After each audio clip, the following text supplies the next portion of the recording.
What's going on, Headliner Nation? Kyle back with the Fantasy Headliners, and I've got my Week 4 tight end rankings for you, my top 20, because Week 4 is shaping up to be a little bit of a mess once again. Unfortunately, we've had one game canceled. We have a lot of guys that have been limited in practice, and we're going to be missing several others. So right now, why are we here? It's to help make some of these decisions a little bit easier on you, giving you as much information as we can so you feel comfortable with your lineup heading into the matchups on Sunday. So let's go ahead and jump into it and talk about number 20, Jared Cook from the New Orleans Saints. I like Jared Cook as a value play coming into this season. I thought he had a pretty decent ADP, and the connection that he had with Drew Brees to end last year, I thought it may carry over a little bit. Really hasn't done that, though. Jared Cook really hasn't had that good of a season at this point. Even with Michael Thomas missing, I really thought even last week that he was going to bounce back and Jared Cook was going to look good with no Michael Thomas, and that did not happen. So Jared Cook this week, he's a little bit banged up. I'm going to stay away from him. I get a little bit on the lower end of the rankings here. Dalton Schultz at number 19. It's hard. I get a lot of Dalton Schultz questions, and I get he's getting a decent amount of targets, but the problem is there's just guys that potentially have more upside than him every single week. When you've got receiving weapons around you, like a CeeDee Lamb, like a Michael Gallup, like an Amari Cooper, and then a guy like Zeke Elliott that had 12 targets last week, Dallas isn't going to throw the ball this often every single week. I just don't believe that the pace that they're currently on is going to keep up. So Dalton Schultz, something's going to have to give, and he's not the advanced playmaker that the other guys in this lineup are. So it's not that I don't like Dalton Schultz. It's just that I don't love it when there's four other guys around him that could take a substantial amount of targets every single week. So for Dalton Schultz, he is going to continue to be on the lower end of the spectrum for me. If we get 4 or 5 weeks in and the dude is still getting 6 to 8 targets a week and scoring touchdowns, then maybe we start to consider him a little bit more. But I think there's just a lot better options out there for you. Even this week, number 18, Jimmy Graham, a couple of touchdowns last week. Maybe that move to Nick Foles helps Jimmy Graham a little bit. Maybe Jimmy Graham starts, getting a few more targets. A good game last week. Does that carry over? I don't have him as a start this week. Going up against Indianapolis, going to be a tough matchup. They've only allowed like 3 points to tight ends per game so far this year. So Jimmy Graham isn't someone that I'm really hopping on the bandwagon with yet. Drew Sample at number 17, a disappointing week last week. However, he still was on the field for like 89% of snaps. So they really trust Drew Sample not only as a receiver, but they trust him as a blocker too, or they wouldn't have him out there so often. So will Drew Sample bounce back? I have to believe at some point he does. And this week I do have him as a start. A good matchup for him this week. Joe Burrow could be looking his way quite often again. I'll roll with Drew Sample. Austin Hooper is even going to be a start for me this week, which is weird because basically I told you a week ago we were giving up on him. Now, Austin Hooper was an avoid for me this offseason. Told you guys over and over again that it felt like he was being signed to be an extension of the offensive line, that he wasn't going to be a factor in the passing game so far, and he really hasn't been. But this week, he has a really, really good matchup. OBJ was a little bit limited this week, although it sounds like he returned fully to practice today. Obviously, Jarvis Landry has been a little bit up and down as well, hasn't really performed that well yet. So Austin Hooper in a good matchup this week. I believe he gets going a little bit. This is not going to be a weekly thing for me, though. He is a start this week. I'm hesitant to even make him a start, but I just feel like the matchup is too good to pass over. For the Green Bay Packers, Robert Tonyan. He was a guy that I had listed as a sit on my start and sit video, but that has since changed to being a start.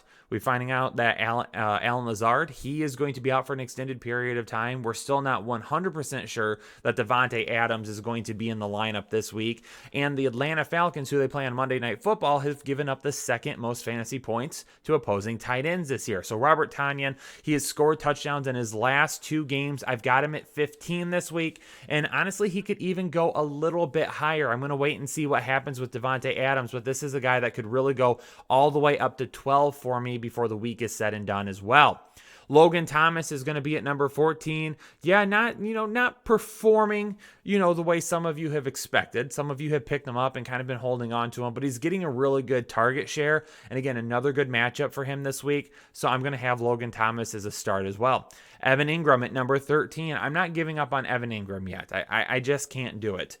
I'm going to give it another week or two. At that point, if we're still not seeing any connection between him and Daniel Jones, it might be best to just walk away from Evan Ingram. I've got him as a start again this week. If you own Evan Ingram and you're even a little bit worried about him, I have no problems with you sitting Evan Ingram if that is what you feel comfortable doing.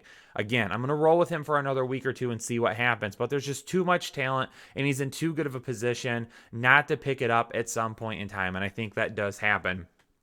At number 12, T.J.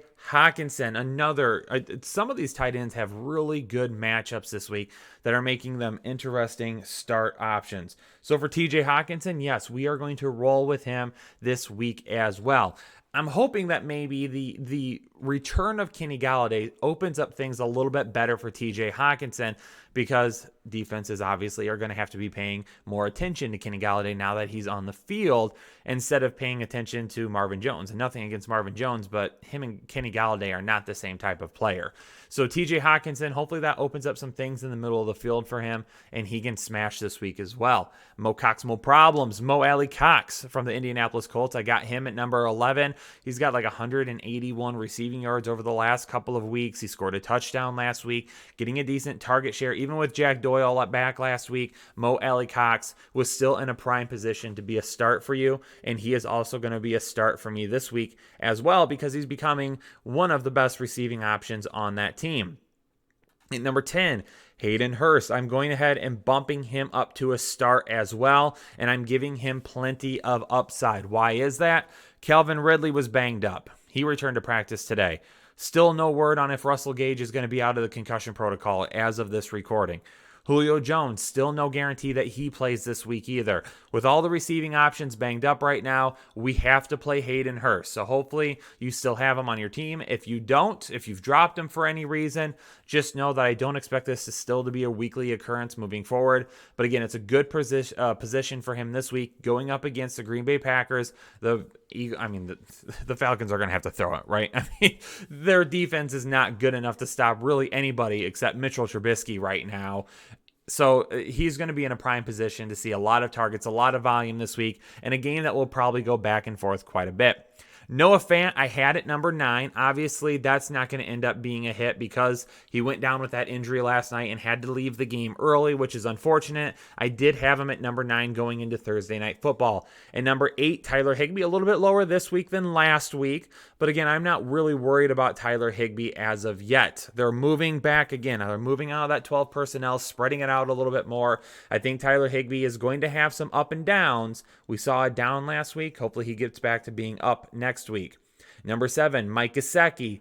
Now, we're making a lot of this matchup, right? Because Miami is in a prime position this week to throw the ball quite a bit, going up against the Seattle Seahawks, who allow the most fantasy points per game to opposing wide receivers. Well, Kyle, you all ask me, why does it matter that they give up so many points to wide receivers if we're talking about tight ends? Well, Headliner Nation, let me tell you something.